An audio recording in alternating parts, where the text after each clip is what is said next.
Ladies and gentlemen, sorry to interrupt your music, but welcome to the tournament finals for the bronze, silver, and slightly gold bracket of Learning Five's summer season.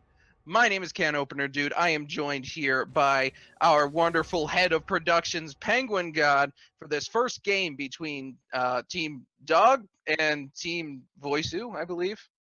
Yes, Team Dr.Voicu.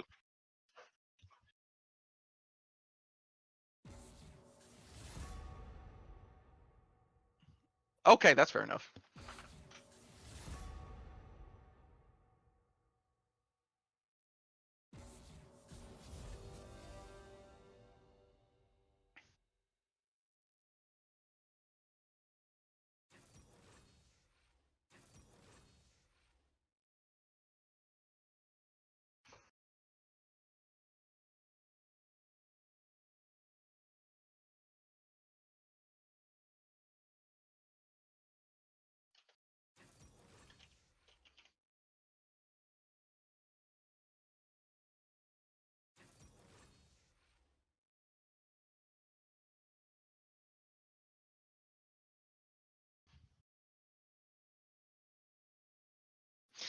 Yeah, I will have to agree with you there.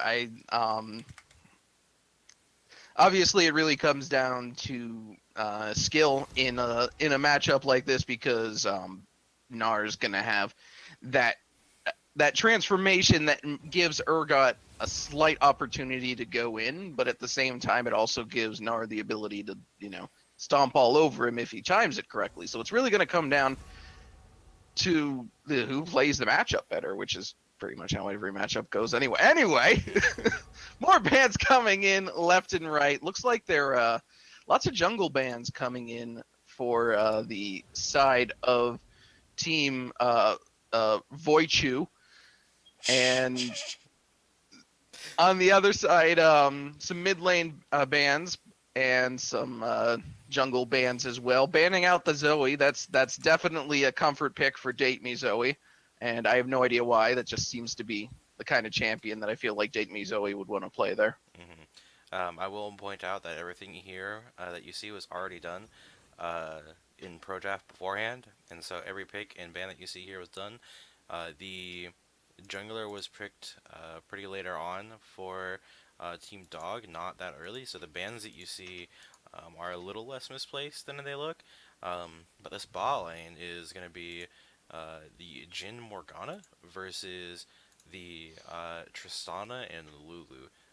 They're going to be picking that Spoilers. here very, very shortly, hopefully within a few seconds. And I feel in this lane that the Jhin Morg are just gonna have such an advantage over Tristana Lulu, in the way that they're gonna have a lot longer range to do poke damage and try and get them out of the lane, except for the fact that Tristana and Lulu inherently are going to have a lot of push potential with their abilities, just being able to. Tristana's a bomb passive, going to be able to push the wave really easily. Lulu's Glitter Lance and uh, her picks helping out there, also pushing a little bit. But so if they can just keep pushing waves into the tower to make it harder for Jhin to be able to CS, that might be something they focus on. But one thing that I'm really interested in is this mid lane. What do you think, Can? I like the mid lane matchup here specifically for Swain because Swain is bonkers right now. That goes without saying. We've seen him in the EULCS. We've seen him in LCK. We've seen him in wildcard regions like NA and LCL. It's just absolutely bonkers the amount of damage he can put out and the amount of CC he can throw out. Ryze is, however, one of the few mages that can actually go toe-to-toe and duel with him, but it requires such precision in his ability to layer his spells that it's really going to come down to how well Grabiker? I'm going to assume Grabiker. Yeah. We'll assume Grabiker until we get an angry PM from Voicu telling us that we're wrong. But it really comes down to how well he can play this matchup. Ryze can stand toe-to-toe with Swain at basically any stage in the game, but only if Ryze can layer his spells effectively. And that's a skill that even high elo players can have a large difficulty with. I mean, even Pobelter, arguably one of the top 10 mids in the LCS,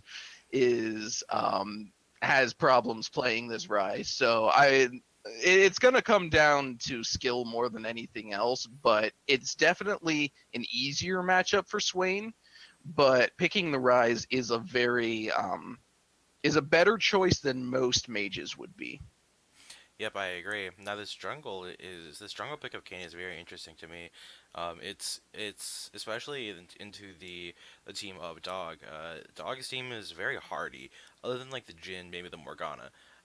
They have Urgot, Trundle, Swain. They all get a lot of HP. They aren't very easily bursted out by the Master Assassin form of Kayn.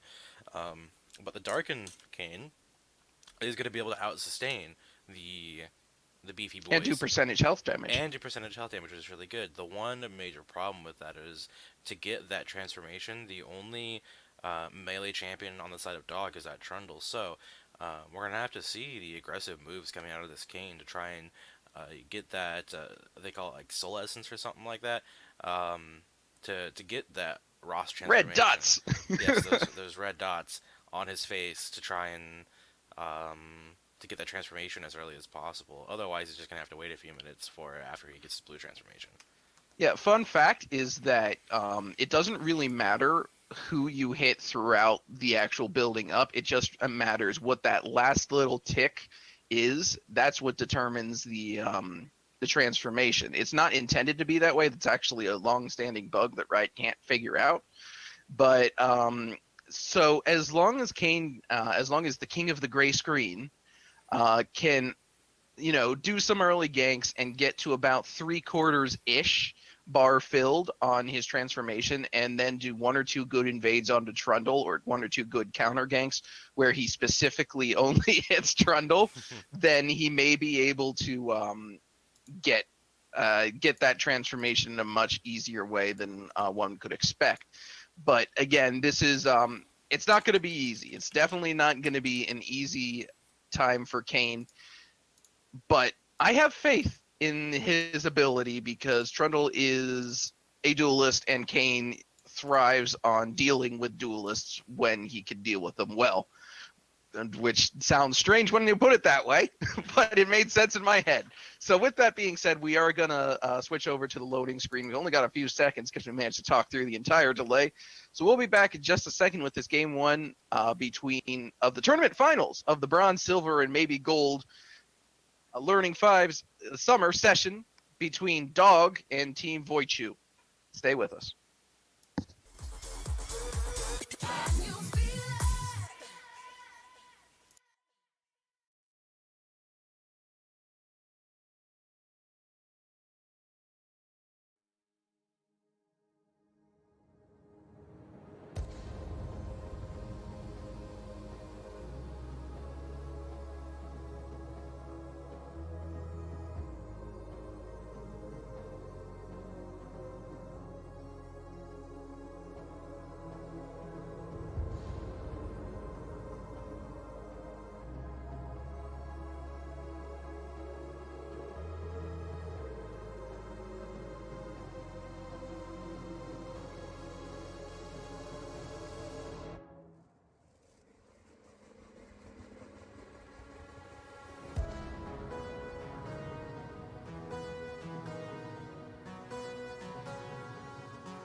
Ladies and gentlemen, welcome back. I know it hasn't been more than a couple seconds, but I hope you're still all here. Join us for this game one between Dog and Team Voicu.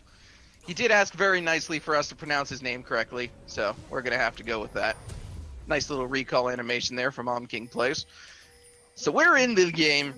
Everyone's running out of base. I guess we can run down a list of players here. On the blue side, playing for Dog is clever username 82 in the top lane. D Stoats in the jungle. Teamster in the mid lane. CSG Tank as the ADC, and Fish on support. No, Meanwhile, on the red... Oh, do you want to go with the red side? You go ahead with the red side. it's traditional. Can't get out here. Anyway, we have Team Dr.Voicu. Voicu on the red side. King Plays in the top lane. King of Gray Screen in the jungle. Grabber on the rise in the mid lane. Date Me Zoe playing Tristana bot, and Love and Flow supporting Date Me Zoe on the Lulu. And we see here this nice Kane skin here. I like it a lot. It's good skin. It makes it. It's a terrible skin. It's He's got a little hat. It's terrible. Hey, hats are great. Okay. Now the Zergot skin, on the other hand, very, very nice. It's the default skin, you doof. Isn't it? Oh, I thought it was a chroma. No. Okay. At least unless you're seeing something different, but I'm pretty sure. I don't know. I only ever play with Butcher, so. Oh.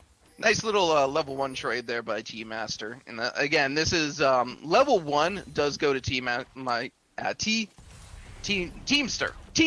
Okay, I can get this. My eyes work sometimes. His name is Timster, by the way. Timster.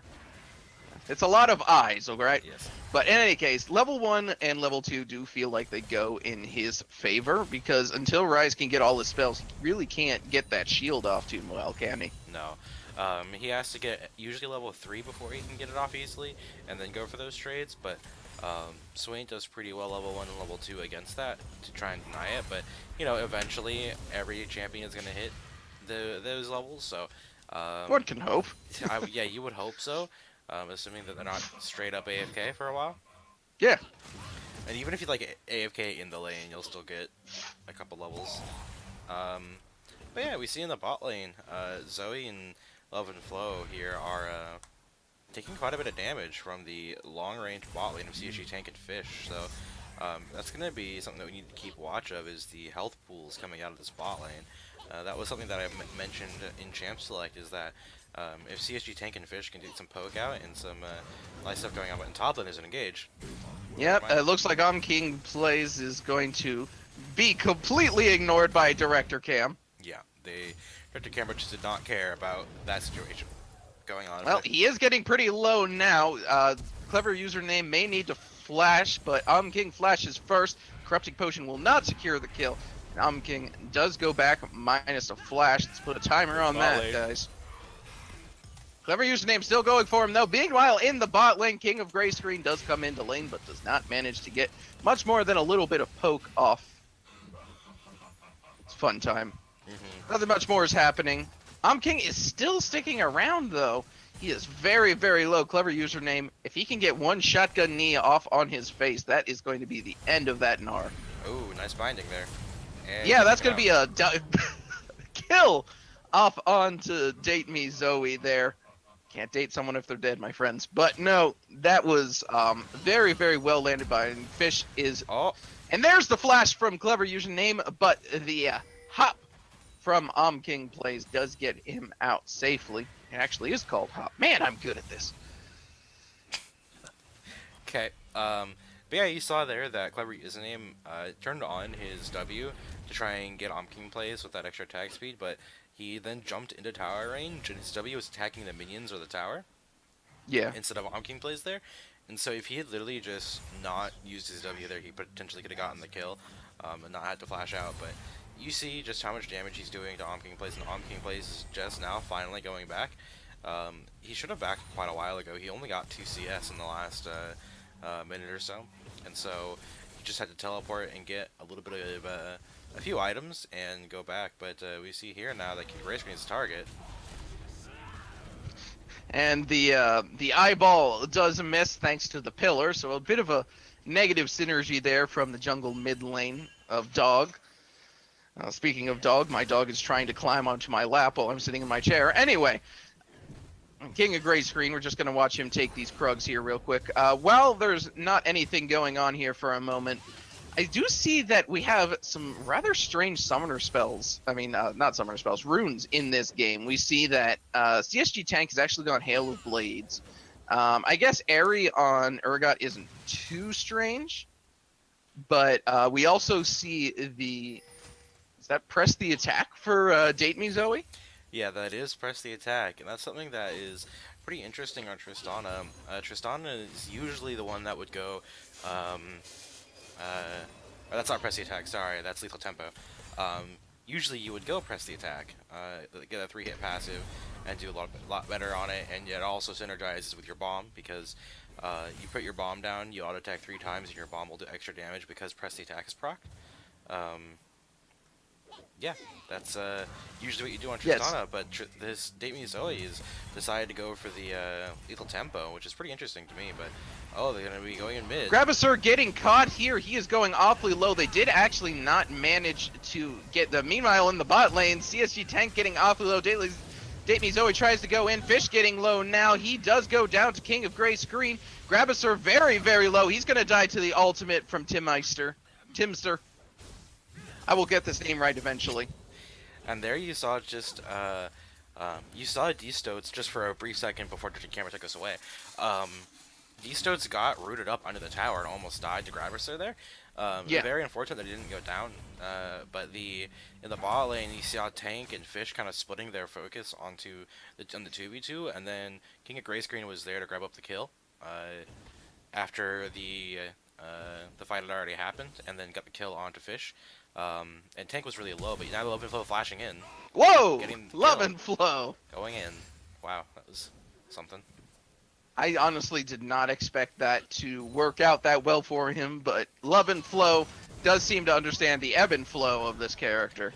Yeah, able to pick up the kill there. Extremely hard for the play-by-play caster to cast something like that, considering it was just a flash and auto attack, and it's very little time to react for both the caster and the player, so... very, very good. Yeah, thanks for acknowledging the difficulty of my job there. I appreciate it. Yeah, you have to be like really on top of things, and it's not easy. And even then, there's basically no time to say, oh look, they flash in, and then the E and the damage comes in. No, there's not enough time for that. You just like, oh god, he's dead. And see, this is why we made him the head of productions. He understands. Exactly. I mean, well, Brian chose me, but anyway. Alright, King of Gray Screen going in on clever username. King Plays is here as well. The Umbral Trespass does go down. The W will keep him alive for a second, but he does eventually fall to King of Gray Screen, actually. King of Gray Screen has been doing a lot of ganking now. I'm worried that he may have already picked up his form.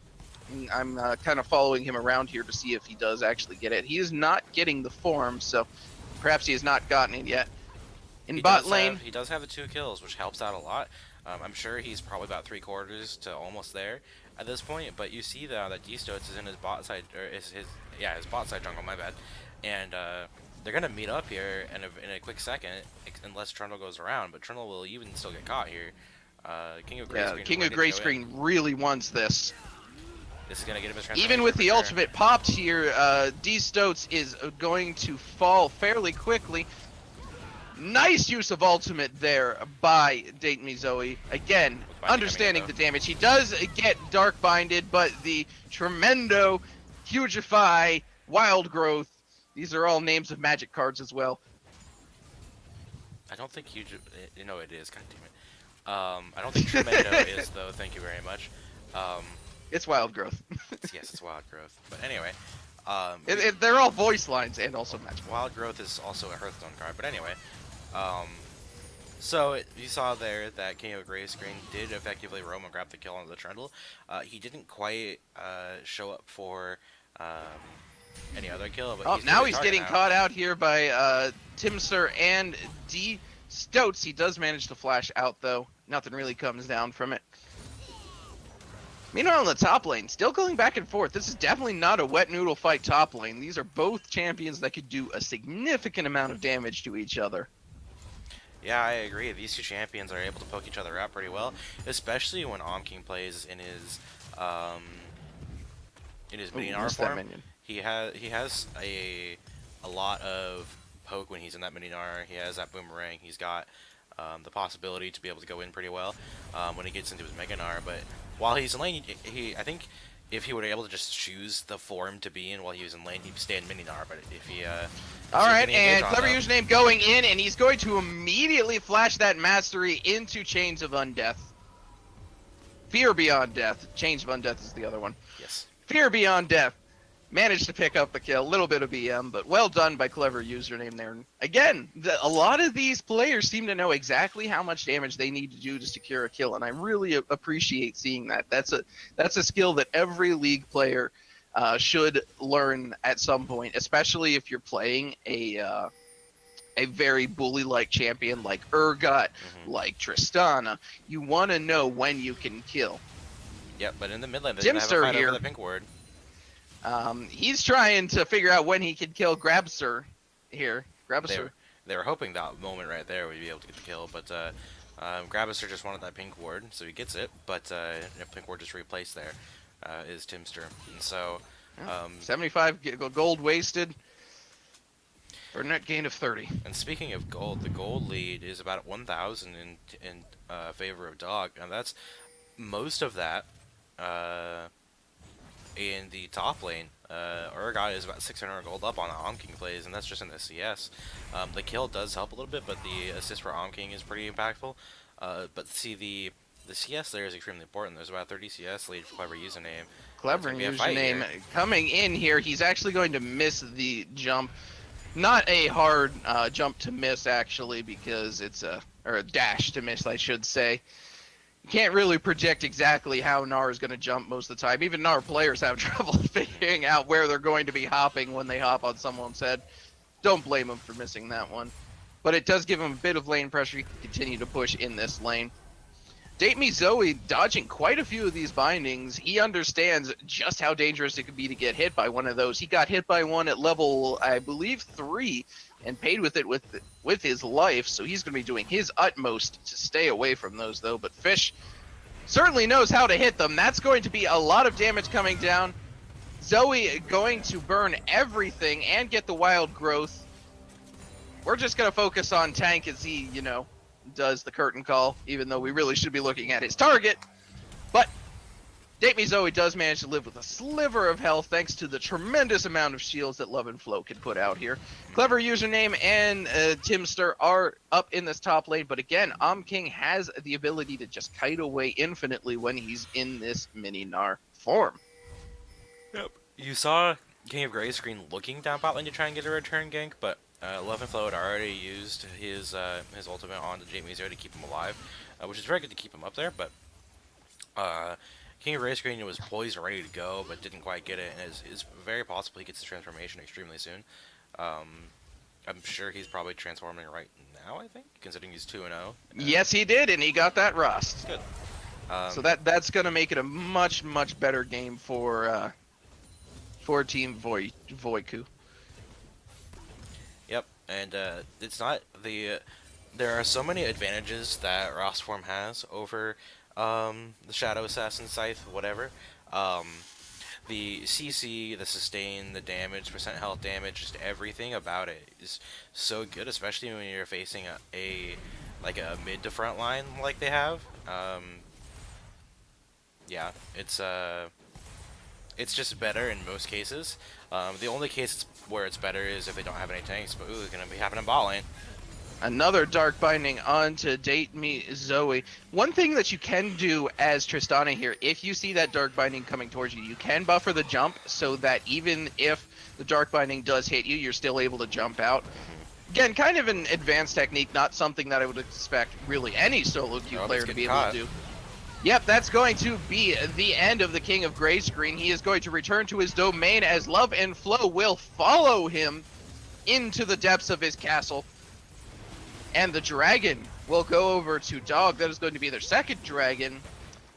A bit of a more early game focused dragon in this Ocean Drake, but it'll certainly help them to deal with the poke, especially up in this top lane. Clever Username is going to get a lot of use out of that Ocean Drake up on this island.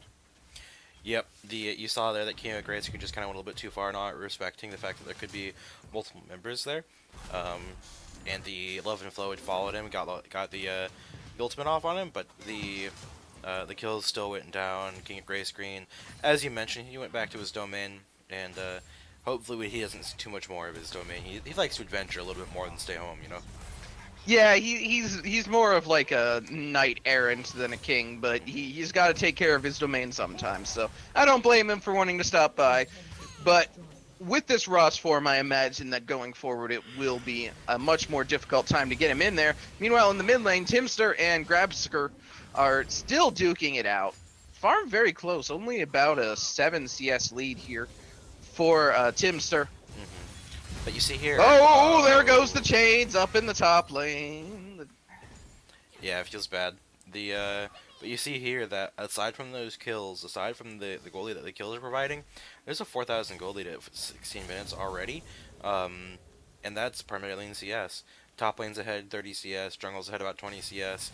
Mid lane is about even, but bot lane is ahead about 15 CS. So you all see here the importance of getting those minions, getting the kills on them, and getting that gold in your pocket. It puts you in a better position for pretty much everything at this point. It's 4,000 at 16 and a half minutes, and I feel like bot lane is going to switch top. Yep, they are, and they're going to try and put some pressure on this Rift Herald before it goes back to the Void, and Baron comes at 20 minutes.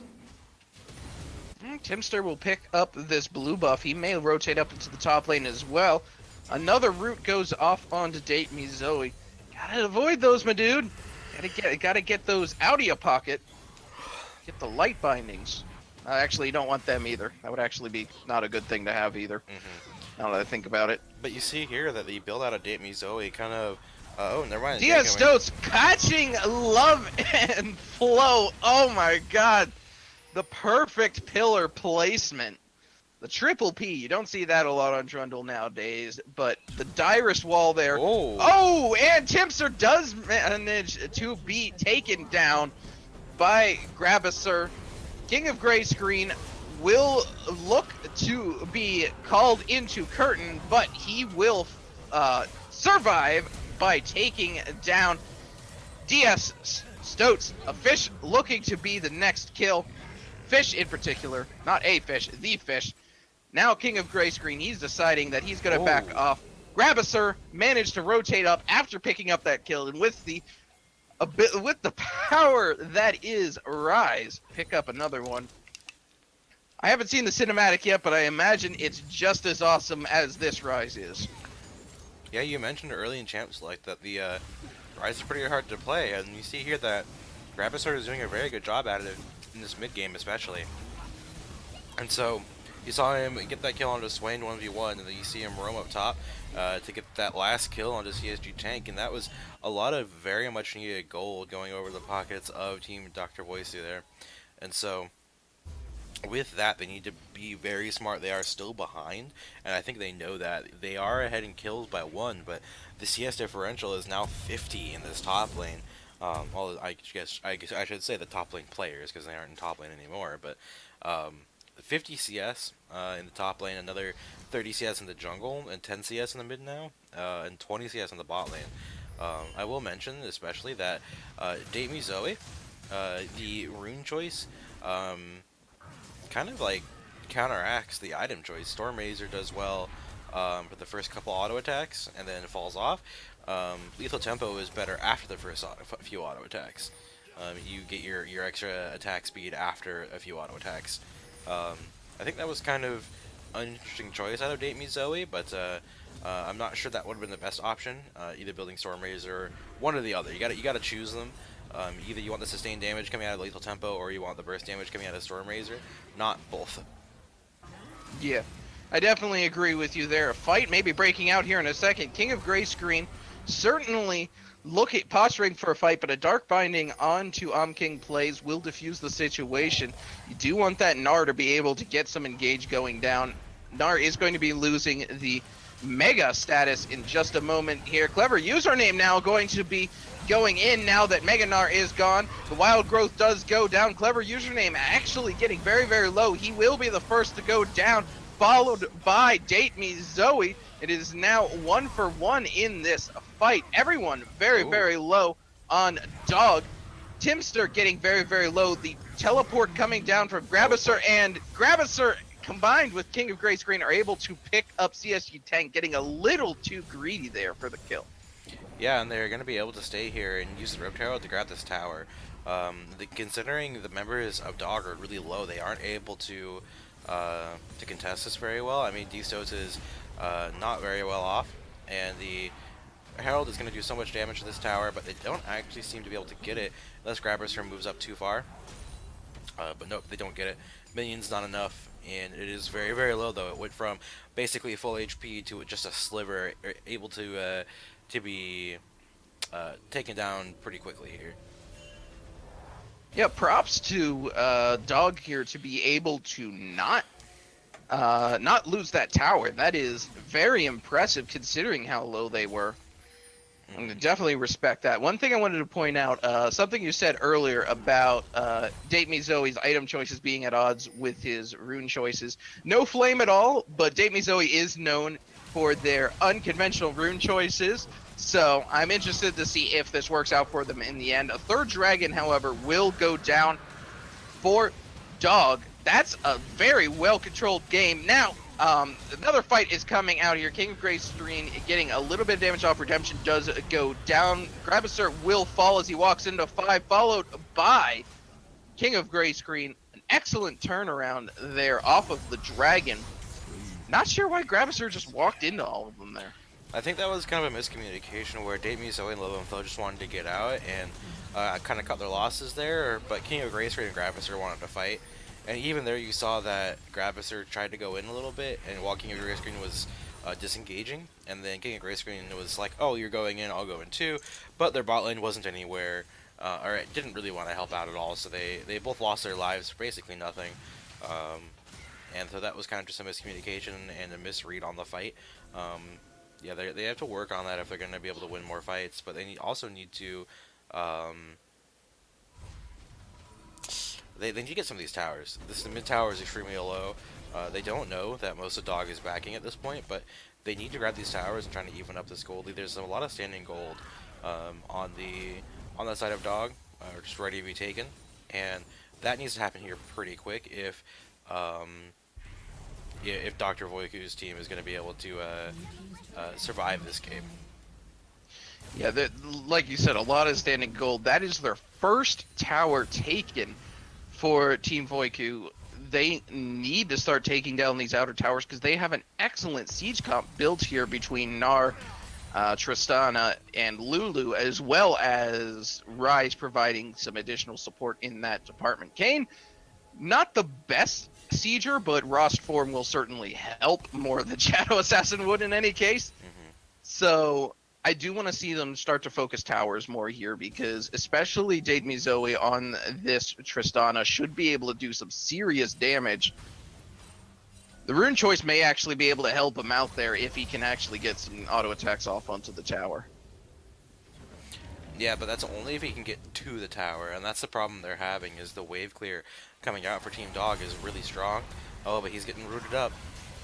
Not gonna quite happen though. That poor cannon minion dies at the tower with no one getting it, so that's kind of sad. But this Hail of Blades Jhin is very interesting to me. 3, and 3, but because of the towers, the Jhin's really far ahead considering. But there's a tower trade going on the bot lane outer for apparently what seems to be the inhibitor tower in the top lane, because no one's stopping them. Yeah, they're going to flash out here. DS Stoats and Clever username King is going to do his best to try and stop them. Here comes Grabasser. They are going to manage to catch both of them. The entire team is erupting into a fight here. DJ Stoats does fall. Clever username is going down as well. CSG Tank getting awfully low, but he will be able to run away with the help of a Dark Binding. But King of Gray Screen is still chasing, maybe a bit unwisely. That's a lot of damage on that 4th hit. Oh, but never mind. Grabasser manages to pick up the kill on the end there. He's now very low.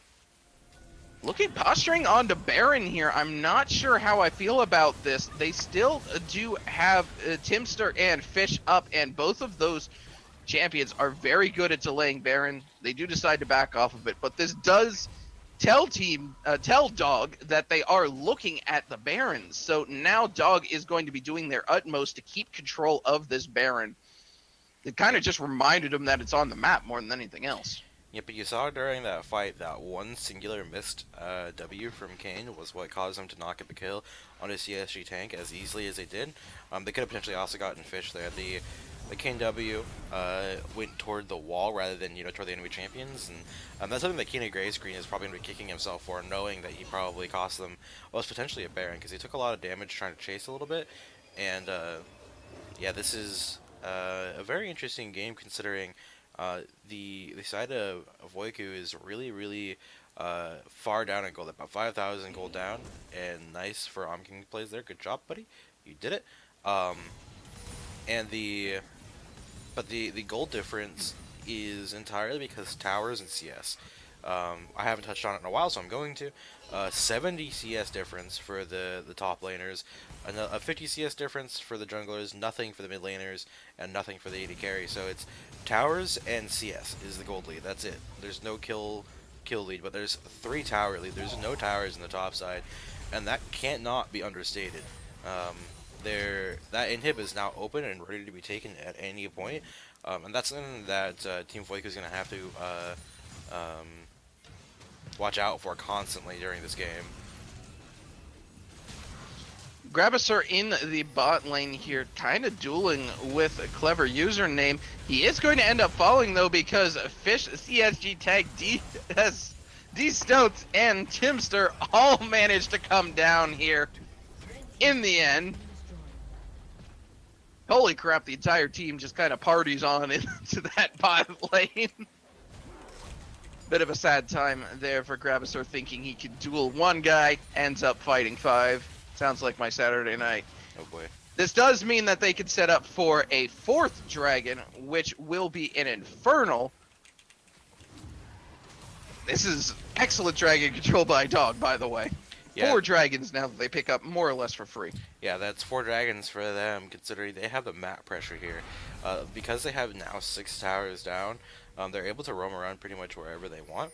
And so the team of Dr.Voicu isn't going to be able to go anywhere towards these dragons, and it's basically going to be free as soon as they want to go over there. I don't think that Dr.Voicu's team is going to be able to contest it very well unless the Mega Gnar gets a good ult off. Yeah, there's not a whole lot that they could do about that, but they did decide to not take the dragon just yet, like you said, which kind of surprises me in all honesty, but, gotta respect the calls. So we'll see if they start to posture around it again. They do want to wait until the Mega Gnar disappears. That's probably what they're waiting for, like you said. Mm-hmm. I know I'm just kind of reiterating your points here, but it's kind of obvious, so I mean, yeah, Riot did talk a lot about wanting to make windows of pressure, and wow, Dragon went down in those few moments, and that's all they needed was a few moments to grab it. They do a lot of damage to objectives, considering they don't even have any Mountain Drakes. They just have so much damage coming out from all of their members. Even the tank Trundle, which isn't really building tank. He's got 1 tank item, but they're going to go in. Oh, and Love and Flow getting awfully low here. He is going to die to the Fear Beyond Death. King of Gray Screen does end up missing the W. No one falls to the chains of corruption from Morgana. Lots of chains coming out from Dog here. Dog coming back in to secure the vision on Baron. They are going to start it. This may end up being free, but it will be a 50-50. Both junglers are level 14, so the smites will be the same. King of Gray Screen. Kane is very, very good at stealing dragons with not Umbral Trespass, the other one, his E, Shadow Step. So we'll have to see whether he decides he wants to try this. He definitely is looking like he wants to. He's going in a little bit early, though. He does end up getting the smite there, but he does lose his life for it. But I'll call that a trade. Grabasser is going to fall as well, but he does manage to take down Timster. Now the other three need to get the heck out of Dodge. Onking Plays wants it, though. Yeah, that's going to be some damage onto DJ Stoats, but he does get Dark Binding here. Plays is going to catch Fish out. The Dark Bindings and the Chains of Corruption do not matter. He will fall. Soul Shackles, not Chains of Corruption. Chains of Corruption is Varus. Yes, that one. Yes. But I think that because of that Baron steal, the Dog would have very easily been able to go top, grab that inhib like they wanted to. But instead they let wow, my brain stopped working. They let the King of Gray Screen go in and steal that, and very I don't know, it was not something that should have happened. They should have just turned on the King of Gray Screen and gotten the kill on him rather than try and focus down the Baron to try and get it first and not go for the 50-50. When you're this far ahead, when you're 4 towers in the lead, you're like 6,000 gold in the lead at that point, like, you have no reason to go for a 50-50 smite. None at all. Kill the person that's trying to come in, or CC them or whatever. I mean, you have Urgot, Trundle, Swain, Jin, Morgana. Every single one of your people have CC to keep a Kayn out of the pit. Why not use it? Yeah, there was no reason to go for he went in very early there, too. Yeah. For a smite steal, that is. Yep. And so now, Dr.Voicu's team has a kind of a small window to get some gold in their pockets, get some advantages, and get their Fed members even more gold in their pockets. Now, Onking Plays still hasn't had a second completed item. He's sitting on Black Cleaver and 2 portions of items. And that's kind of a pretty big mistake, considering Clever Username is on 3 finished items. Onking Plays could have been matching him with at least 2 completed items, but he decided to go for a little bit of different build here. And yeah, we see the difference here. Oh no, Dame Zoe getting caught out. Dame Zoe getting caught out here, but he does have the rocket jump, so he will fly right the heck out of there. Anyways, as you were saying. Yeah, we see there the difference that King Plays, and oh no, King Gray Screen just gonna walk through walls because that's Kayn for you. Better Bard. Welcome to Kayn. Well, yeah, because Bard has to stand still for half a second to make a portal, and then other people can follow him through that portal. But oh no, Dame Zoe he's gonna do it again. Yeah, he is. He's no. Welcome to Tristana, everyone. Fun fact. Little bit topical. There actually was another concept for a champion that could use walls in an interesting way to be able to create new paths through walls that were permanent throughout the game.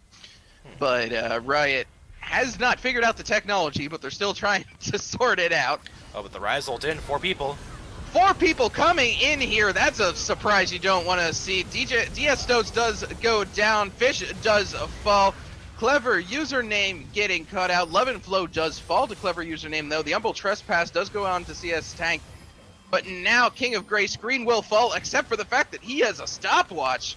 And now he will go down. Timster does manage to take him down from burning the ultimate. Clever Username getting very, very low. He will fall as well. Date Me Zoe survives thanks to Triumph.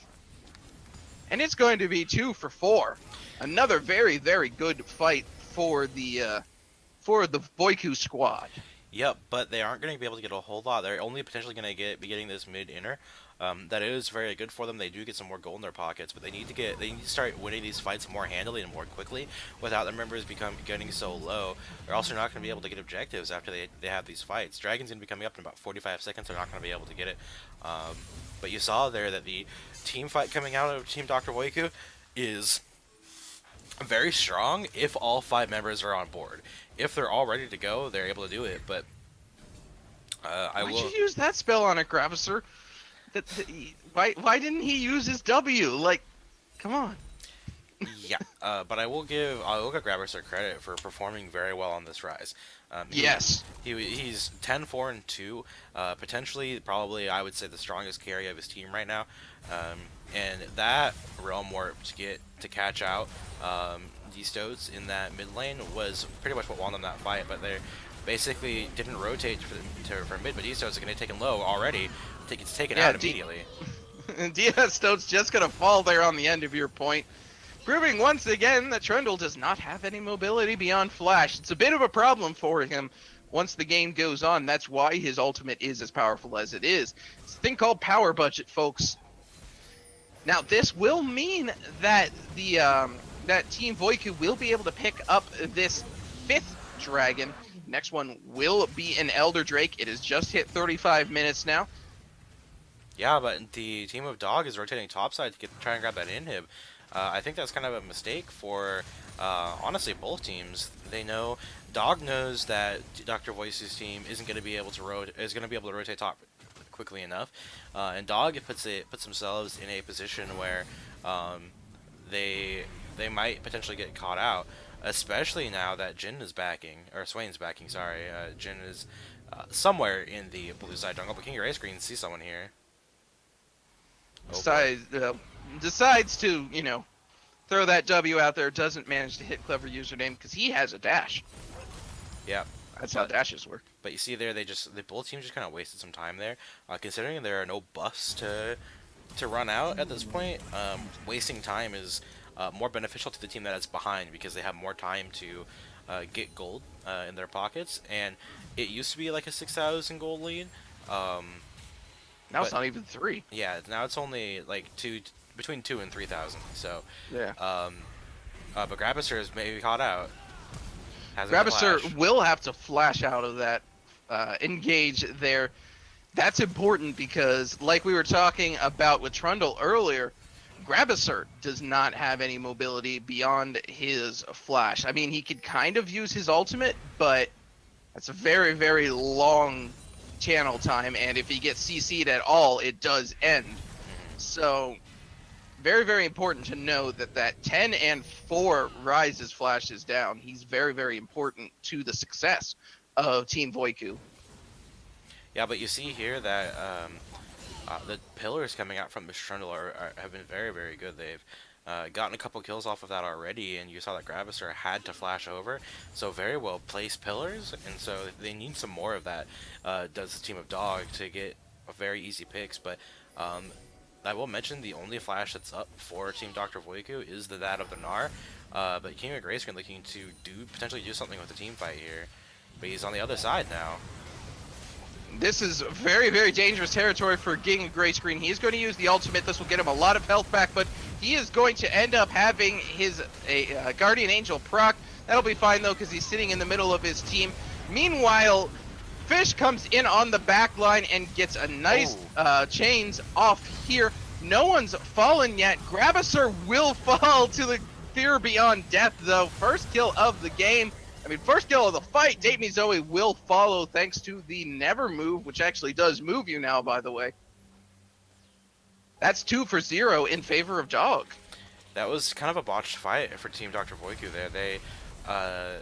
They split up their attention. They weren't able to get any kills there, and King of Grayscreen just went a little bit too far to try and get a kill. He thought he could try and zero out CSG tank, but he had so much support, or it was ready to go. But he looking for another smite steal. That's going to be a flash in and a W. The smite is going to go down, though, so he will not be able to get the smite still here. They will be able to pick up this Baron fairly easily. And now that gold lead has propelled back in the favor of Team Dog for in a drastic way. 7,000 gold is now the difference. That turret even went down in the bot lane during that fight, and so the team needs to now try and get that top inhibitor basically for free. The team of Dr.Voicu is going to try and grab up those minions and stop them from pushing at least that giant wave, and that's going to help them a lot. But I think Date Me Zoe needs to grab this next wave and started the wave pushing back toward the side of Team Dog, but he decides to just recall first. He had the Infinity Edge, which is why he backed immediately. But yeah, that fight was all due to the fact that the attention was split. They weren't able to zero out any of the beefy boys, and so each member of Team Dog was able to Spooky Ghost to be big. Sorry. Thank you. Each member of Team Dog was able to do their abilities in a really, really big way. Clever Using was able to pick up Gravisser. Stoves was able to pillar out Zaytney Zoe. Timster was able to get a lot of damage with his ult. CSG Tank, 80 carry, right-clicky things. And Fish had a very, very big ult as well. But yeah, now they need to defend from this Baron buff for the next few minutes. And that's going to be very hard for them to do overall. It was hard enough as it is, and now they're really far behind. And there's a Baron buff, and they don't have the Mega Gnar in case it's about to run out. Yeah, looking very, very dire for the Voicu squad here. The Wild Growth is going to be used on King. He does end up standing still for a second there. The curtain call will try to pick him up. That tower will fall. King of Grey Screen is going to be the next to fall down, even with the Humble Trespass. I do not imagine that he's going to survive. The inhibitor does fall as well. This could be the end of the game, ladies and gentlemen. Gravis are down to nothing.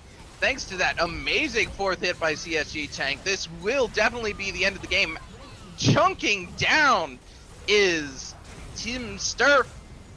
Doesn't really matter that he falls, though. The game will end off a tremendous amount of pressure that Dog was able to put down into this game. Yep, and we saw there that the gold lead and the rotations and the tower control was just what did it there. The team fights in the mid game were very much in favor of Team Dr.Voicu, but after all of that, the gold was just too much. The tanks got tankier, the sort of tanks got sort of tankier, and so the team of Dog does get their win here, and so they're gonna have to. Team Dr.Voicu is gonna have to change up their strategy a little bit going into the next game. They're gonna have to get better team fight champions and champions that can also do better in their lanes, respectively. Gnar would have been good, except for they made a few mistakes early on, which cost him a lot of CS, and that was kind of the difference there. So, going into next game, they're gonna have to make some changes. Yeah, this is definitely going to be an opportunity here. This is why we love these best of 3 series, despite the fact that they are absolute marathons for us casters. We can see how these teams progress across a series, how they adapt, how they tilt. Are they Immortals or are they TSM? Or both, for that matter. We're gonna find out as the games progress. So stay with us. We're gonna go back to some music. I'm gonna try and find something to drink, and we will be back with the beginnings of Game 2 of the Gold, Silver, and Bronze bracket of the Learning 5's summer session. Stay with us.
Walking on ice, paper thin, skating on the surface of what might have been. Do you wanna be set free? Voices in the sound of the cracks are singing to me. Do you wanna be set free?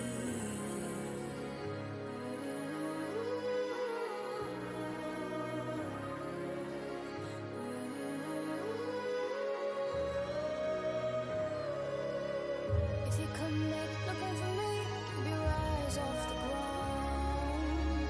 Let me hear you take off for a drive. If you come back looking for me, if you come back looking for me, if you come back looking for me, I'll be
walking on ice, paper thin,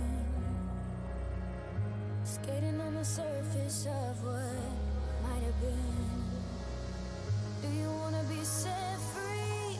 Voices in the sound of the cracks are singing to me. Do you wanna be set free?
Ladies and gentlemen, welcome back to Game 2 of the tournament finals of the Silver, Bronze, Gold bracket of the Learning Fives. I think I already said Learning Fives. Anyways, welcome back to whatever this is.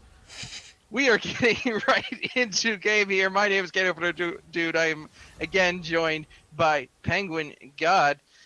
bands are flying fast and furiously. We already see some adaptations from last game, the Rise and the Morgana and the Urgot already off the table.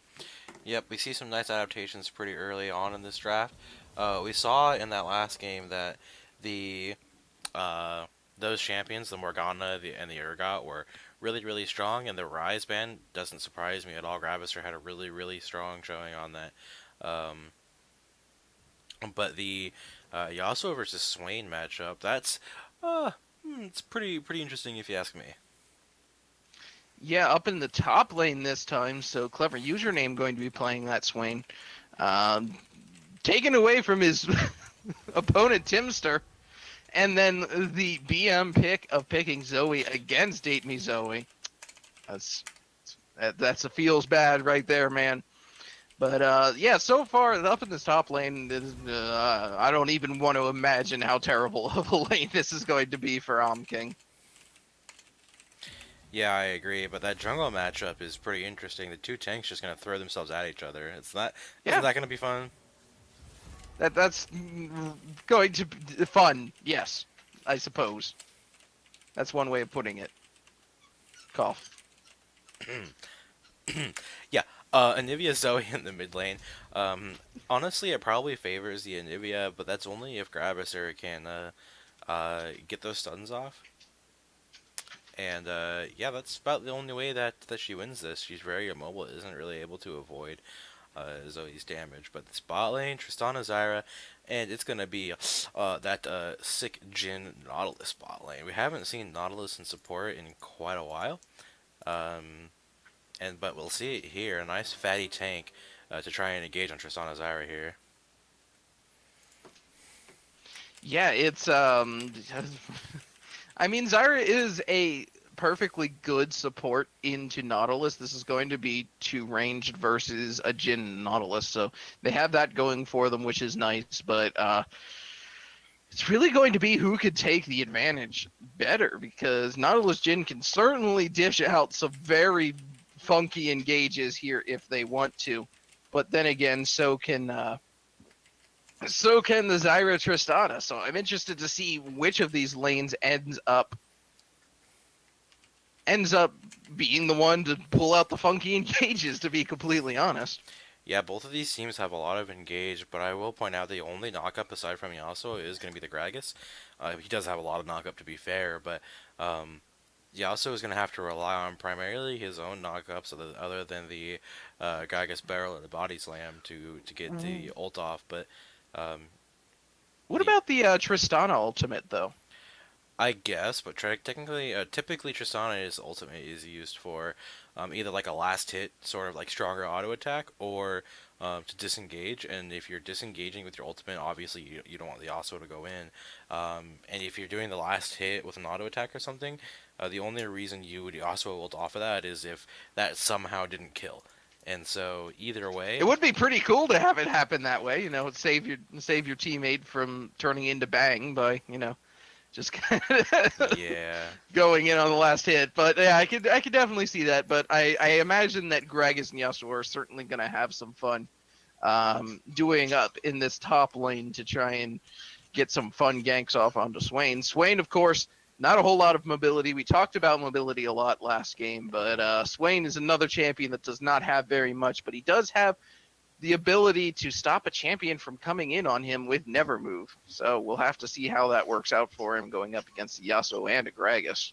One thing that should be mentioned is that the Yasuo Wind Wall is going to be very strong in stopping a lot of the damage from Swain, Zoe, and Jhin all combined.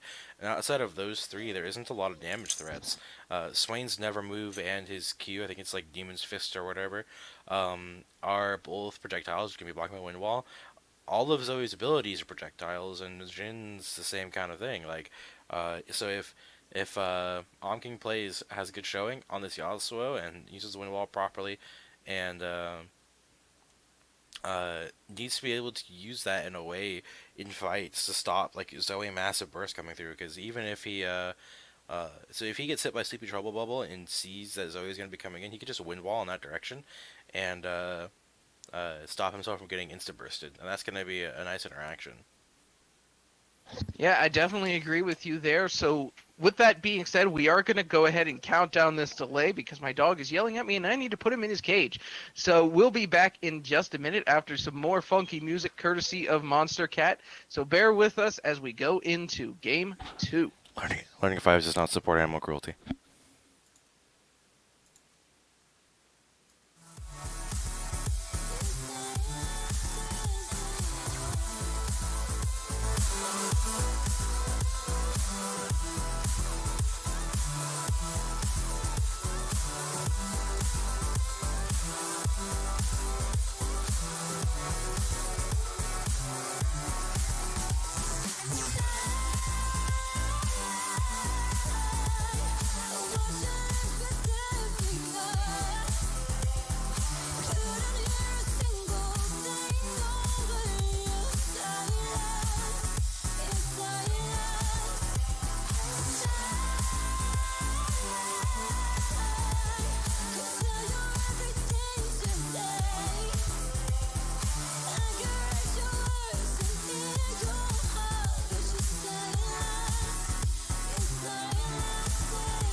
Ladies and gentlemen, welcome back to Game 2. We are finally into Game 4, this second game between Dog and Team Voicu. I am Ken Dude. This is Penguin God. We're into game. The players are the same. The champions are different for the most part. Yep, I'm excited.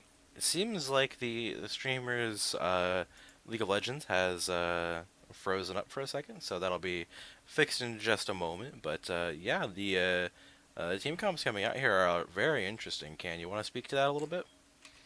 Yeah, this is definitely a team fight focused comp from Dog, and oh my goodness, what an invade! If only you could see what's going on right now. Oh, I've never seen such play in a League of Legends game before.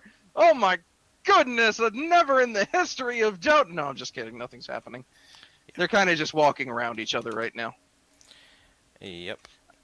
But in any case, yeah, the team comp very team fight oriented in favor of Dog, whereas Voicu is going to be a little bit more siege oriented. Gragas, Graviker, Date Me Zoe, and Zyra, all very good siege champions, and Omking can do very well as well with the help of that good old fashioned wind wall.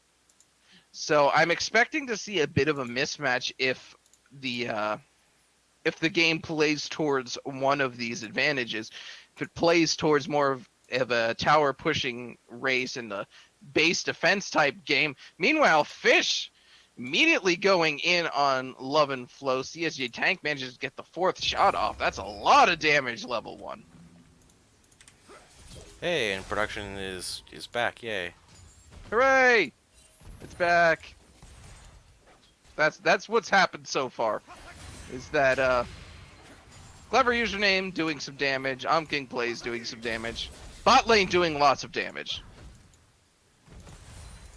Yep, but we're here, we're back, we're in game, figured it out, we're good.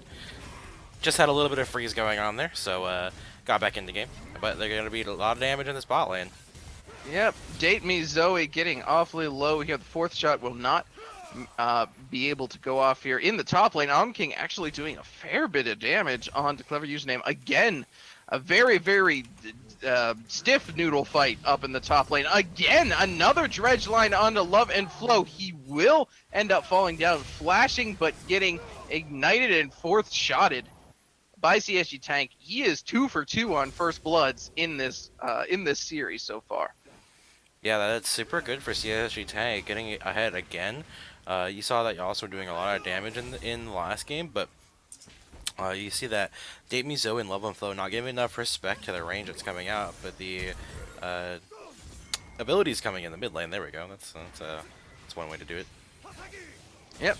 It's going to be a flash out there. That's something they need to bear in mind, because I'm going to harp on it again. I'm going to harp on it until I can't talk about it no more. Timster playing with Zoe. No mobility. He can use his ultimate to kind of zoop in and out for a second, but that's it. That's all he's got. So another champion that really cannot escape ganks, especially not from a champion like Gragas, who has a bunch of mobility and a bunch of ways to get on your face and stay on your face. King doing another very nice chunk of damage here to Clever Username 82.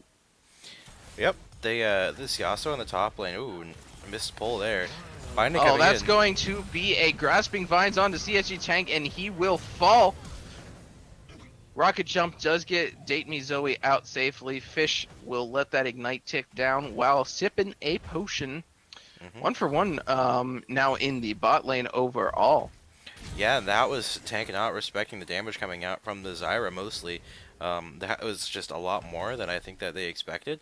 Zyra's plants and her base damages are very strong, and so getting engaged on like that was kind of a big thing for them, especially because after Fish's combo is done, he doesn't provide a whole lot to team fights or 2v2 fights. So yeah, that was a good return kill. Yeah, and I just want to point out here, Date Me Zoe has again gone for lethal tempo.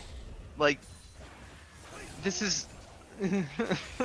I don't want to say that it's the wrong choice, because all of these runes are good. They can all be used effectively.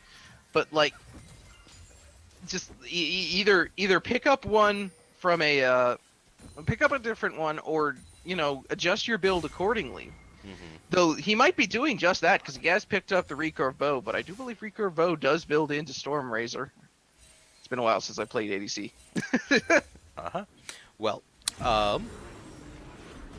yeah, the difference though that we see in this game is that Timster and Grapisser are kind of going pretty hard on each other, but Grapisser is at basically 0 mana. There's nothing you can do this lane. Fish missing that hook though.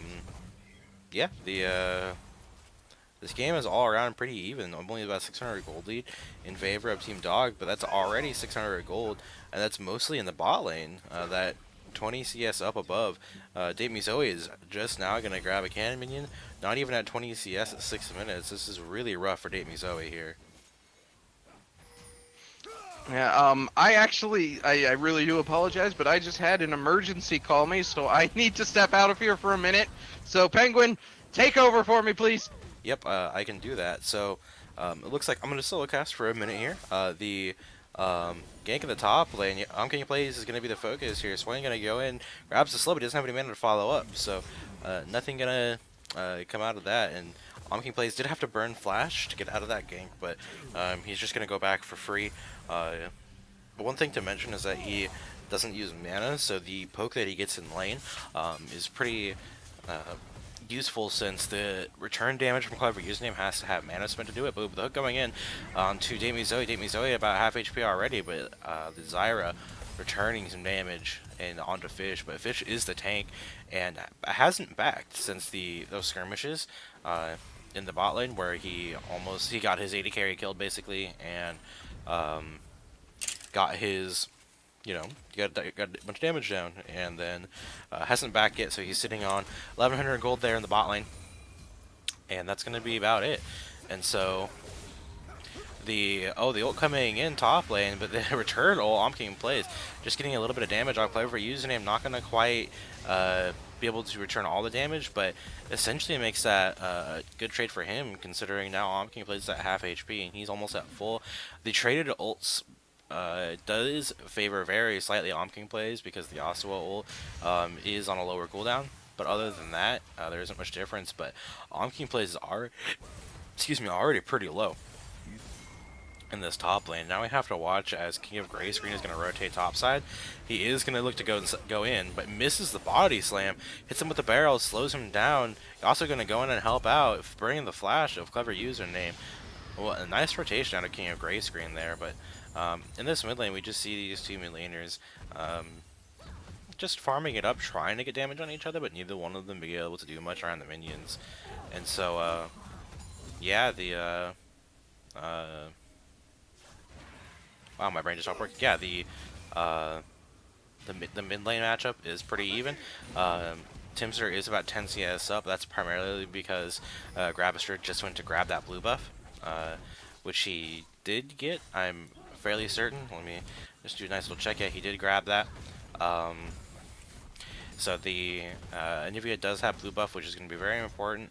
That's going to be the main reason that Anivia can stack up that. Oh, the ult coming in top lane, gonna go in. The reason he doesn't have his, and he's gonna go down with a stopwatch, delaying it for just a second. Clever using him getting slashed to bits, but in the bot lane, pull coming in, Love and Flow getting taken real low. The return of the ult gets taken out, and it's still a 2-2 is the scoreline right now. But Timster getting stopped up by the wall, stunned, and the damage coming in. Return damage. Oh my god, that was a lot of damage. The ignite going on to Graviser. Neither of them quite going down there, but Grabster also still had his egg form up and ready to go, so potentially would have been a kill, but Timster is really low in this lane, but both junglers are there to protect their laners. But I feel like the biggest impact in this game is going to be CSG Tank and Fish in the bot lane. They're about 20 CS up still. I mean, Fish is, some CS up, but that usually happens with Relic's shield support, so it's not a big deal. But the Jhin and the Nautilus doing very well in this bot lane, and that's something that cannot be understated, is that if Date Mizo and Love and Flow had a stronger bot lane presence, they might have been able to have a bigger impact on these games. And so, yeah, the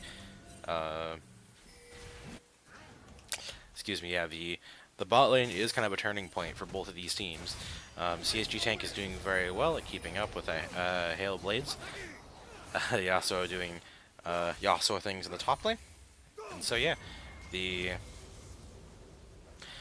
game is very even at this point. There's only about 100 gold lead for Team Dog at this point, and that's with even kills too. So that just goes to show the gold being evened up between the top lane and the bot lane.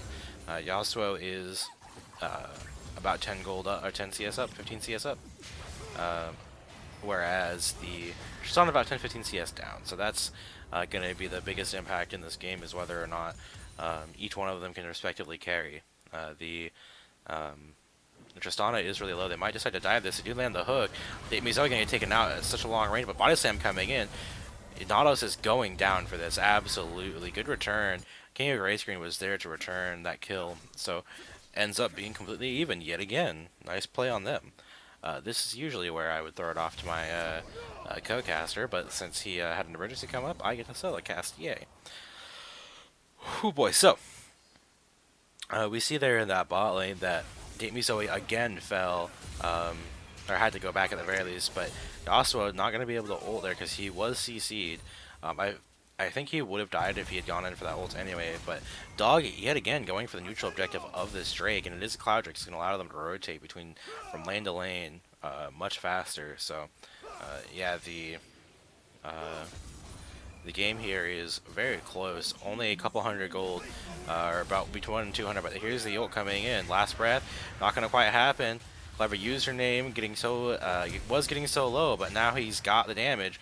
The auto attack's gonna not come through. If he hadn't to use that Q there, he could have gotten another auto, but not quite getting the kill is either one of them. But Omking plays having to burn that flash to keep himself alive. So good play there on Clever username. Just keep it cool.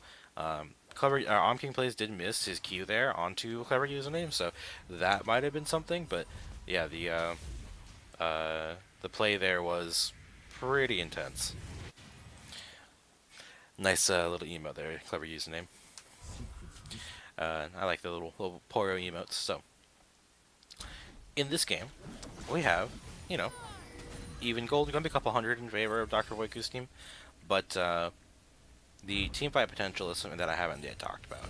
The Yasuo and the Gragas have extreme amounts of AoE CC, where they can very easily keep multiple members of Team Dog on lockdown, while Grabasser and Date Me Zoe have a lot of AoE damage to put down. And wow, this turret already going down.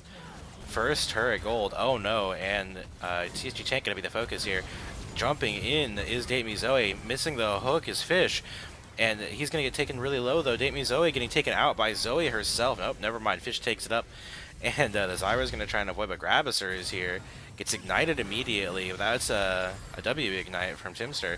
The Paddle Star not hitting Grabasser, but Fish and Love and Flow are going to be duking it out here. But Love and Flow not quite being able to take out a tank. Getting the root down. The plant's doing a lot of damage, but Timster is just going to kill him on the back end. And going to walk away casually. D-Stoats here, not having his early game presence as he did last game on the Trundle with the pillars. Yeah, that was a pretty messy fight on both teams, but that does give a little bit of advantage to Team Dog. But all that time, he also was able to keep pressuring the Swain over and over again. He needs to keep watch for his ult timings too. He needs to use his ult to burn Swain's ult, and then ult as soon as he can when he has his ult, so that the Swain ult isn't up at the same time. So that is something that can happen. But the Gragas gonna come in here onto Fish. Fish being the focus, but Love and Flow isn't there to help him out. So I'm not gonna quite get the CC down. They don't really have a lot of CC other than the Gragas body slam. Sejuani roaming around mid side, potentially gonna gank the Anivia, and Anivia not backing up yet. This could be a mistake. This could be a kill. The Glacial Prisoner is ready to go, but not gonna happen. No mobility champions. Oh, hey. Gan's back. Hello, Gan. I'm back. Hello. Everything resolved? I am indeed back. No, but I am back to finish out the game at least. Oh boy. So, this game looks wildly different than the previous game. It seems very, very close for the most part. Yeah, that was something that I was mentioning, is that there's actually a small gold lead for Dr.Voicu's team here. They have about 1,000 gold lead, a little bit over that 1,500. Oh, but Fish gonna go in again. Oh, and Fish is, I'm sorry, Fish is ending up falling to Date Me Zoe there. Date Me Zoe going to run away and survive through Triumph. My client logged out at exactly the wrong moment there. Yes. Now I'm gonna Fish does falls. You go ahead and talk for a bit. I need to take a deep breath. Get some water. Okay.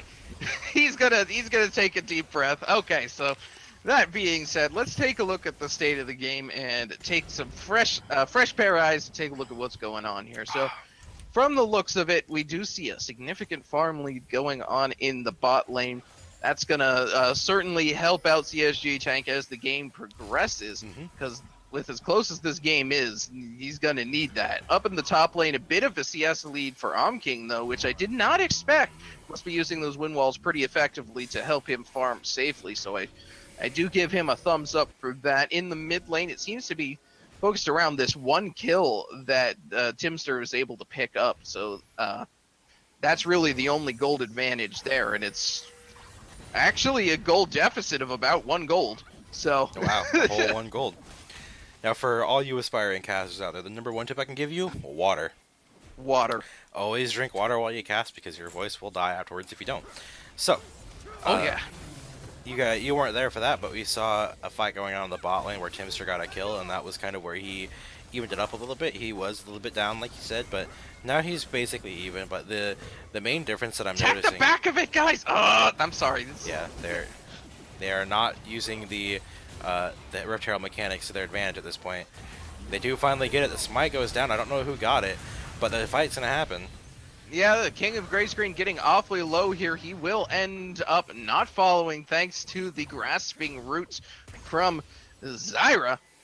Love and Float doing his job. D-Stoats did end up picking that up. They ended up smiting it and walking over it to grab it up. So Team Dog did get that after that. That's going to help them a lot. And I can't say that I'm not biased in favor of Dog right now, because a 2-0 would mean that I get to go and eat and also help my wife out, but you know, we'll see what happens going forward here. Yep. Yeah, nice job by D Stoats picking up that. Oh, CSG getting grabbed here by Grabster. He's going to immediately fall down there. King going to fall in the top lane. Fish trying to 2v1. That's not going to work out for you. You're not a duelist, my dude. That's going to end up being a 1-for-2 in favor of Team Voicu. And the Rift Herald from behind is the deadliest Rift Herald indeed, as the Dragon's picked up for Team Voicu as well. They're all going to recall all at once, but they're going to lose their inner turret on the top side for this because the Rift Herald is there and doing a lot of damage. But Clever Using decided to go and scout the jungle for a second instead of being there to help. So it's going to go down a little bit shorter, or a little bit slower than it would have if he'd been there. But Rift Herald doing a lot of work getting 2 towers, and this is what I was talking about in the last game, where they needed to get those early towers so that they don't lose a lot of pressure.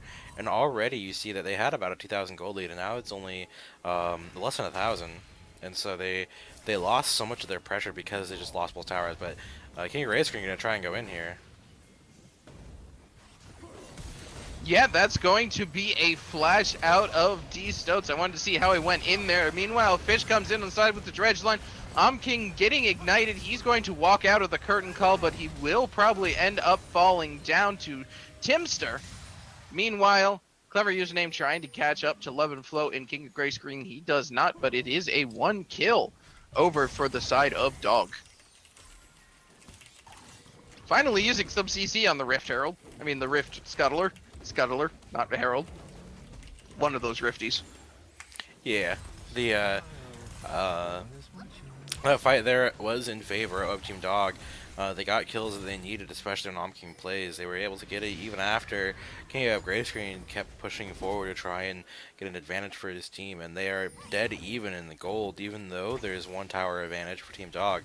But that top tower that you see at the top outer for red side, that's really low. That's basically standing gold that, again, you saw in the last game, just so much standing gold that Dr.Voicu's team needs to get. They just don't have the pressure to. They don't have the waves ready for it. And so they need to get that. They need to play with their waves better, and that's something that they can learn from game to game.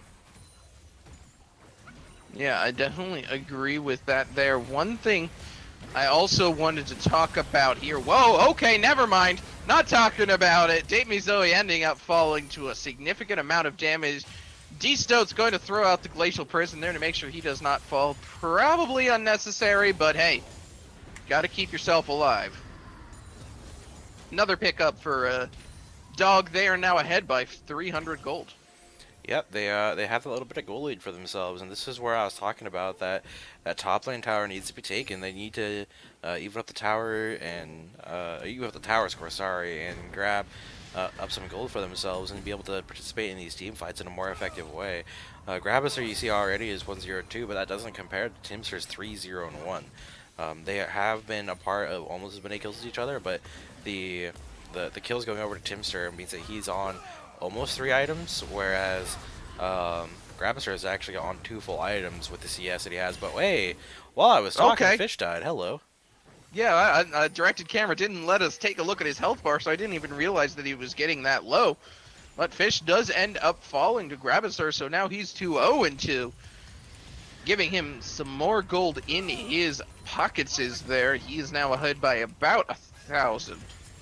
100, sorry, 100. I can read. Thought I'd point that out. Yep, but the bot lane yet again is a point of contention for both of these teams. Date Me Zoe hasn't had the best showing, especially on the farm front. Has been about 40 CS down for a solid minute, but has actually gone for the Blade of the Ruin King this time rather than the Storm Razor. What do you think about that? I appreciate it because Blade of the Ruin King much more focused on those first couple auto attacks. CSU tank cleverly flashing out of there to make sure King doesn't get onto him. Remember, kids, you do want to try and save your flash, but if you have to use it, use it. It's important to stay alive more than anything else. But yeah, what was I saying? Words, I'm sure. Probably. In any case, things are happening again, and just barely missing on the Sleepy Trouble bubble there. Fish looking to posture aggressively there. The dredge line does miss, so he's now at just over half health again. Holy crap, does Grabster do a lot of damage. He really does. The Anivia's burst is a lot more potent than a lot of people think. It's kind of like the precursor to Zoe in that you land a CC, which gives you a possibility to do even more damage from a long distance. Except Anivia's distance is a little bit shorter, and she has a little bit more zone control, whereas Zoe is a little bit more like one-dimensional single target. I mean, I guess her Paddlestar has some AoE on it, but like other than that, it's pretty one-dimensional. Whereas Anivia has a lot of AoE past the stun, but still, like you land a CC, you do damage, bursty, yay. Yay! Also, check out those plants doing their job, hitting the fish. Mm-hmm. Hitting the fish. A fish, the fish, fish in general. In any case, just some real A-rammenness in this game right now, but clever username is being a clever person in general by pushing this bot lane out. Yeah, trying to get I do that like tower. that. Trying to get that tower. Yeah, definitely trying to get the tower there. He wants to be able to pick out something. Yep, that is very good for him. A dredge line coming down onto Grabasser. He will end up not dying, actually. He's going to pull out some stuff here. King does go down. The egg is popped. Zyra, Love and Flow will fall asleep is Date Me Zoe. He will fall to Clever Username. The ultimate popped by Clever Username. Timster flashing away from tower because, holy crap, he realized he was under tower. Clever Username is going to end up falling. This is a clown fiesta if I ever saw one. It is now 2 for 3 in favor of Dog, but everyone is low here. Yeah, that fight could have easily gone either way if anything had changed. And so that fight was very close, but you see here that it only gave a couple hundred gold for Team Dog, so they're only a couple hundred gold in the lead. The teleport coming in for King plays now wards them off that bear or that dragon, which gives another double infernal Drake coming out for Team Dr.Voicu there. Oh, he's going in. And he is able to pick up D Stoats. He is getting very low, though. He will end up going to sleep and dying for his trouble. Grabasser so very low. Oh, CSG, if only you had ran in the other direction. But there was the rest of the team waiting there, so I can understand why he didn't. Yeah, basically trading his life as King plays for that. Essentially decided to go in thinking that he could get the kill and get out, but his team was not close enough behind him to support him there, so he also doesn't have like a Lulu or something to shield him after he gets it, but I thought that Dr.Voicu's team was gonna get the mid tower, or the top tower first, but decided to grab that mid tower because they were just right there. That top tower is going to be their focus, though. They don't have a minion wave, though, because Clever Username is clearing out that minion wave. And he is going to probably fall for his trouble here. He is very in danger here. 3v1. I don't think Clever Username is going to be able to survive this. He is going to try and survive for as long as possible so that the rest of his team can push in this mid lane, though. Nice wall there by Grabasser to make sure the dredge line does not go down, but it does, in the end, it does not matter. 4v1 versus an Anivia. If they can get onto you, there's not much you're going to be able to do. Date Me Zoe is going to be able to take this top tower, but the mid tower will most likely fall to the combined efforts of the other 4 on Dog. And it does. It sure does there, boy. Now, you see here, boy, that the team at Dog got that mid lane tower for after getting that kill. I hate that voice, never mind. Yeah, I hate it too. Don't ever do it. Even though they got the mid lane tower and the kill on Grabasser, the gold is basically dead even because that top lane tower went down. Blue buff is now spawning. It's ready to be fought and killed, but yeah, the teams here are basically dead even. So the team fight's going to be what decides it in the late game.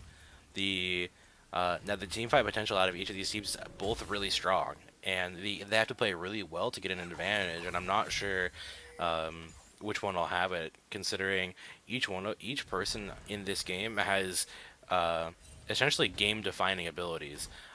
Yasuo Wind Wall, Yasuo ult, Gragas Body Slam, Gragas ult, basically all of Nivea's kit, all of Tristana's right-clicking, and all the damage coming out from Zyra. Like everything on everyone is just going to be very impactful. And so we have to watch. Whereas Clever Username is not a good spot. He's dead. Is going to get completely caught out here. This is exactly what Team Voicu is looking for.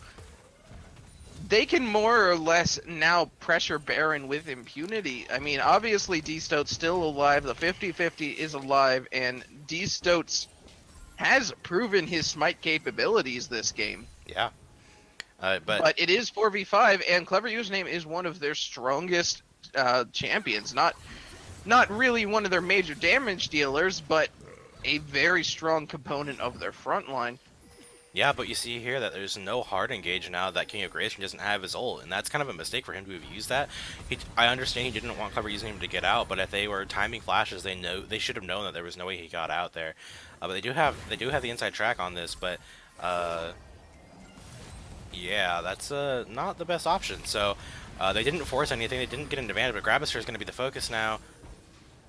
Gets hooked. Gets pulled. Gravister going down. That's a Glacial Prison. The ult will pop, giving him a little bit left to live.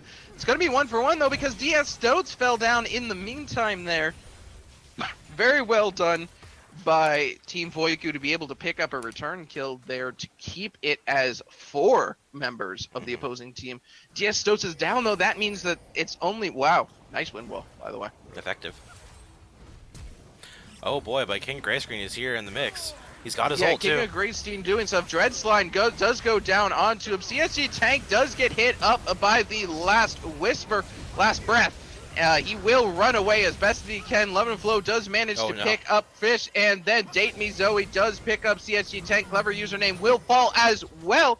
Timster is the last one alive. He's going to do everything that he can because at least 2 members of the opposing team are very, very low.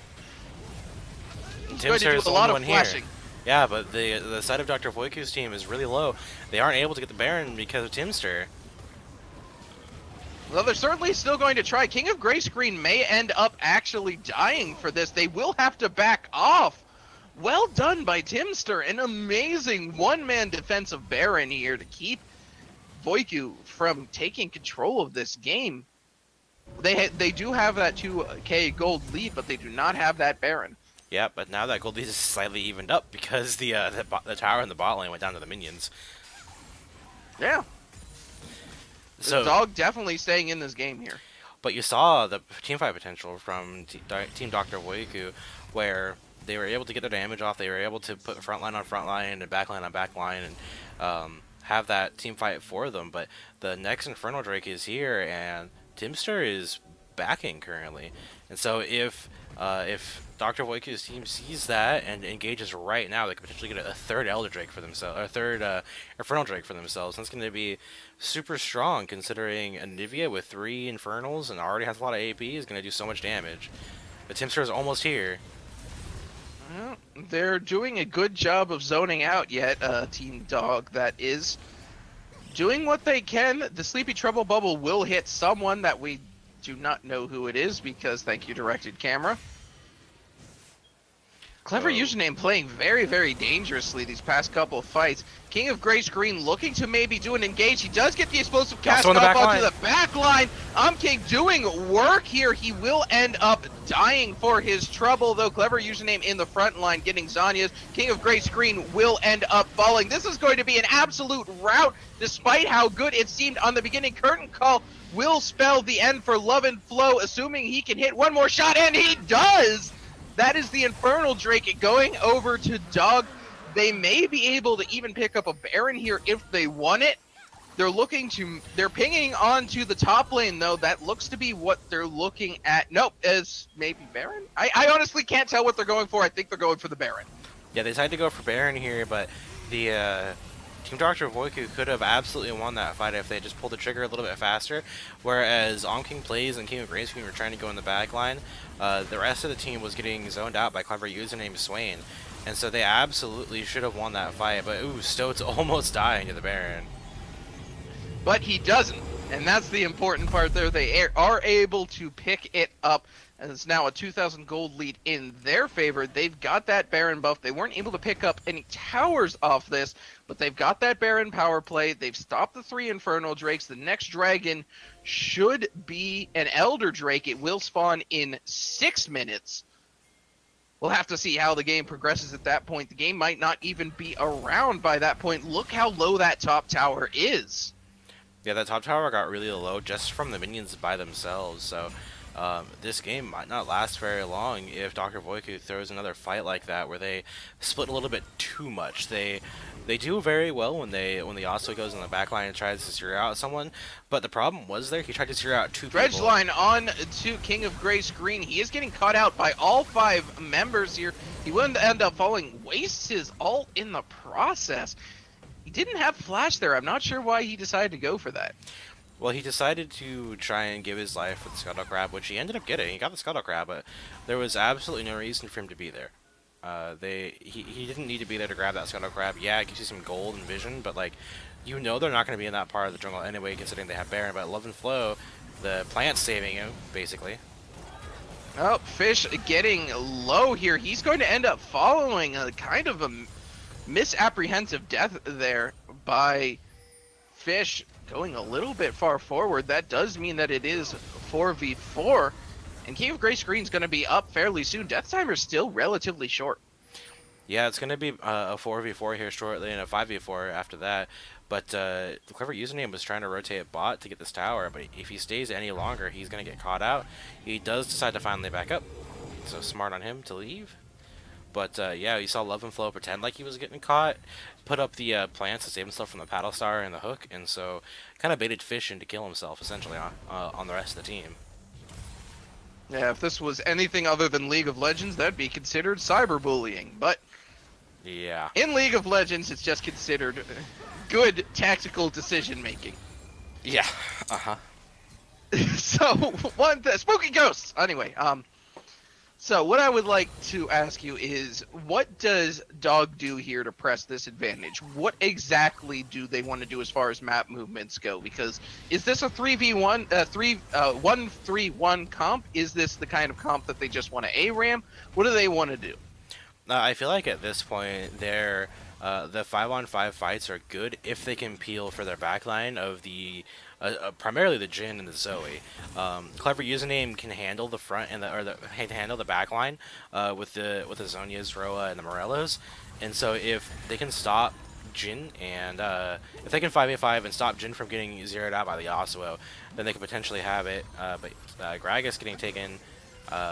We get a Fish going in. Dredgeline going here by Fish. That will be the depth charge as well. He will end up following, but absolutely a lot of damage going down. Curtain Call will fall. Timster able to take down Lord of Grey Screen. Grabixer able to fall as well. It ends up being 4 for 2. Both the tanks do end up falling. Timster just kind of flashing around again. Yeah, that was a 4 for 2. They're gonna grab this. Now they're gonna grab this tower basically for free. Yeah, they don't have Baron buff anymore, which is unfortunate. It just timed out just as that fight was happening, which does mean that they won't be able to end the game here. But they will be able to at least pick up this inhibitor. Yeah, they will be able to grab the inhib. If they had killed the Zyra as well, they potentially could have ended there. But yeah, that's a massive gold lead for Team Dog. They are poised to win this game pretty handily if they keep playing like they are, and if Team Dr.Voicu plays the way they are as well. That was just kind of a misplayed fight in almost all respects. Clever username though at this point just sustains so much in these fights and is able to handle himself very well, survive long enough for the rest of his team to get in position to get kills and win. That being said, if they can burst Timster and kill him, he's 609, and then kill tank after that, there's no real damage charge other than the Swain, but Swain can get taken out afterwards. So if they kill Zoe, they kill Jhin, and they kill Swain, then there's just a couple tanks, and that's going to be it. But they have to get onto Zoe and onto the Jhin to make that happen. Yeah, I was just about to say that's a lot of ifs. That's basically like saying, well, if I win the lottery and then win the lottery again, then maybe I'll win the lottery a third time. I mean, it's a lot of it definitely can happen, and it's certainly not as unlikely as winning the lottery 3 times in a row, but it is a lot of steps and a lot of power to overcome in order to actually get a fight onto their terms here. Yeah. So it definitely is Dog's game to win and Oh Dog's no. game to lose.